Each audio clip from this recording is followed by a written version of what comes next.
जय श्री राम भाइयों, जय श्री हनुमान। आइए आज चर्चा करते हैं जो हनुमान जी से पहले सीता का पता किसने बता दिया था और हनुमान जी से भी पहले सीता का पता किसने लगा लिया था। वह कौन व्यक्ति थे जो सबसे पहले सीता माता का पता लगा करके बोल दिए थे।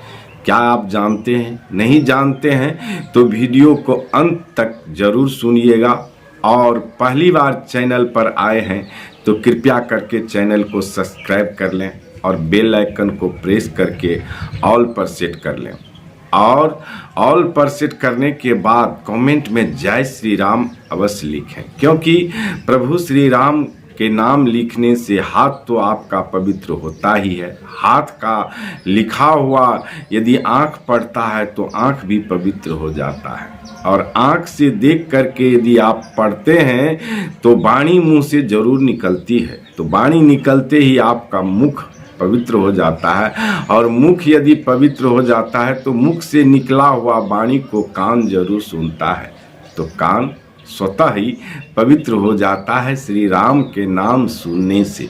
तो फटाफट लिखिए जय श्री राम। श्री राम के नाम में इतनी बड़ी शक्ति है, जो इसे जपता है, जो भजता है वही जानता है। और वेदों ने, शास्त्रों ने यह भी कहा है श्री राम के नाम में ही शक्ति इतनी है जो वह आपका काम कर देते हैं। नाम ही काम कर देते हैं तो प्रभु श्री राम को आने की जरूरत है ही क्या, क्योंकि उनके नाम के जाप करने वाले के पास श्री हनुमान जी का नज़र सदा रहता है और सदा रहने से आपका हनुमान जी आपको बिना सूचना के, बिना ही कुछ माने ज्ञातव्य के काम कर देते हैं। तो आपका काम करने वाला हनुमान जी होते हैं जब राम राम आप करते हैं। तो भाइयों चलिए चलते हैं उस प्रसंग पे जो सबसे पहले सीता माता का पता जब चले थे बंदर सेना सीता का पता लगाने, सुग्रीव की सेना बंदरों ने चले थे, तो उस समूह में जामवंत, हनुमान जी, अंगद, ये वरिष्ठ पदाधिकारी थे। और ये लोगों के द्वारा जब चले तो समुद्र के तट पर जब गए तो वहाँ जा कर के सारे बंदर सेना जो भी थे, सुग्रीव की सेना आपस में मंत्रणा कर रहे थे। और आपस में जब मंत्रणा कर रहे थे तो उसी समय में उसी समुद्र के किनारे एक पेड़ था और वहाँ पे संपाति जो जटायु का भाई था वो रह रहा था। वो कई वर्षों से भूखा था और भूखा इसलिए था जो उनका जो था पंख काम नहीं कर रहा था। वो जो डेना होता है उड़ने का, वो काम नहीं कर रहा था। वो इसलिए काम नहीं कर रहा था जो माने जटायु जो उनका भाई था, वे दोनों, प्रसंग बड़ी हो जाएगी इसमें यदि हम चलते हैं तो, फिर भी संक्षेप में बताता हूँ। जब चले थे सूर्य को का पता लगाने, सूर्य पर जाने के लिए दोनों भाई जिद ठाने थे, तो जटायु जल रहा था तो संपाति ने अपने पंख से उनको बचाया। उसी में उसका जो था दोनों पंख जल गए थे तो उड़ नहीं पाते थे, वो अपने भोजन कर नहीं पाते थे, वहीं पड़े थे, बहुत भूखे थे, कई वर्षों से भूखे थे। तो वहाँ जब मंत्रणा चल रहा था जो सीता का पता कौन लगाएंगे, कौन जाएंगे।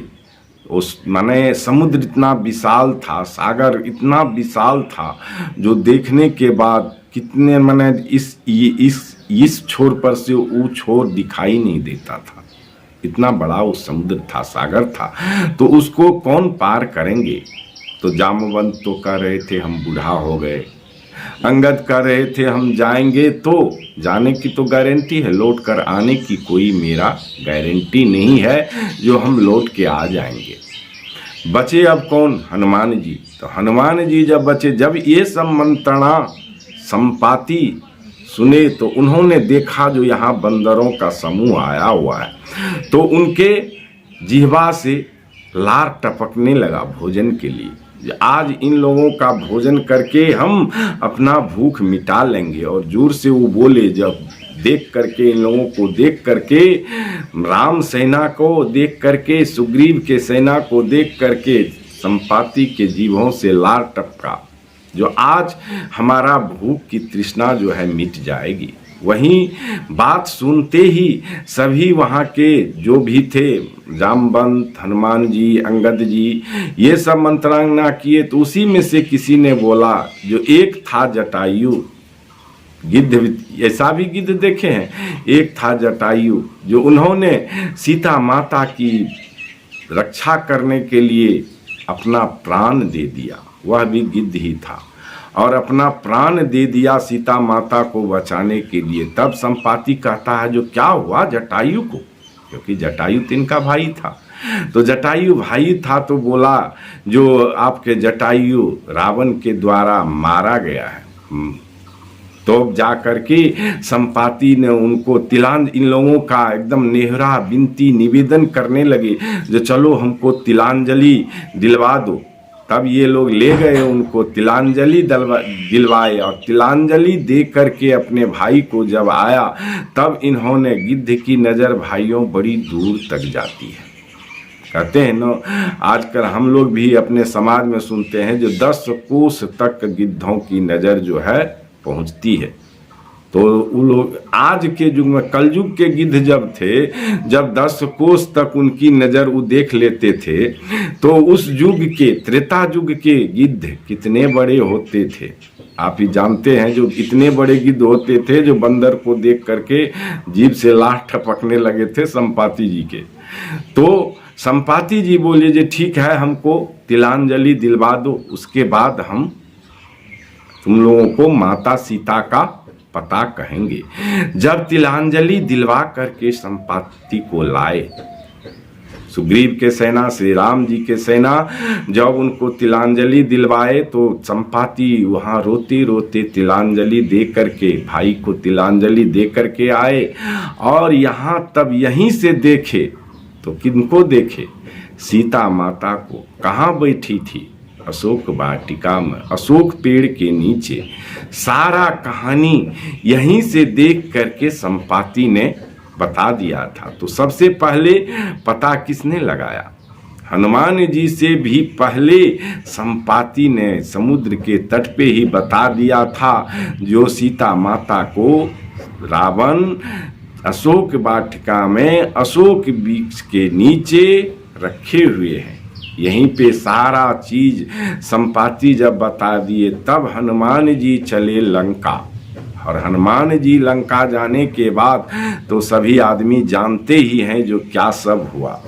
तो सबसे पता कहिए लगाने वाले, सबसे पहले यदि पता लगाए सीता माता का, तो संपाति ने हनुमान जी को और सुग्रीव के सेना, बंदरों के सेना जो भी थे, जामवंत जी, अंगद जी, नल, नील, हनुमान जी, तो इन लोगों को सबसे पहले संपाति ने बताया।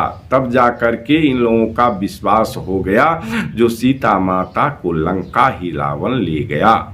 और लंका ले जाने का प्रत्यक्ष प्रमाण मिल गया, जो अब लंका ही जाया जाए। जब लंका जाने की बारी आई, तो अंगद बोला, हम तो जाएंगे। यहाँ भी एक प्रसंग है, लेकिन इस प्रसंग में यदि जाएंगे तो प्रसंग लंबा हो जाएगा। जो अंगद बोला, हम तो जाएंगे, बट लौट कर नहीं आ पाएंगे, क्योंकि इनकी भी एक कहानी है। जो रावण का पुत्र अक्षय कुमार और अंगद एक ही विद्यालय में पढ़ रहे थे, तो ये प्रसंग में जाएंगे तो प्रसंग थोड़ा सा लंबा हो जाएगा। इसलिए प्रसंग को हम चाहते हैं जो ज़्यादा लंबा न करें, क्योंकि आदमी के पास समय नहीं रहता है लंबा वीडियो देखने का, लंबा प्रसंग सुनने का। इसलिए वीडियो को यहीं पे अंत करते हैं। यदि आप लोगों की इच्छा हो तो कमेंट करके बताइएगा, तो ज़रूर ऐसा प्रसंग हम आकर के अपने चैनल पे रखेंगे। यदि आप लोगों का आशीर्वाद रहा तो ज़रूर रखेंगे। चलिए प्रसंग को यहीं समाप्त करते हैं। पहली बार चैनल पर आए हैं तो कृपया करके चैनल को सब्सक्राइब कर लें और बेल आइकन को प्रेस करके ऑल पर सेट कर लें। कमेंट में जय श्री राम जरूर लिखें, जिससे प्रभु श्री राम आप लोगों का मंगल करे, सब कामना पूर्ण करे। श्री हनुमान जी आप लोगों का कष्ट हरे। जय जय श्री राम।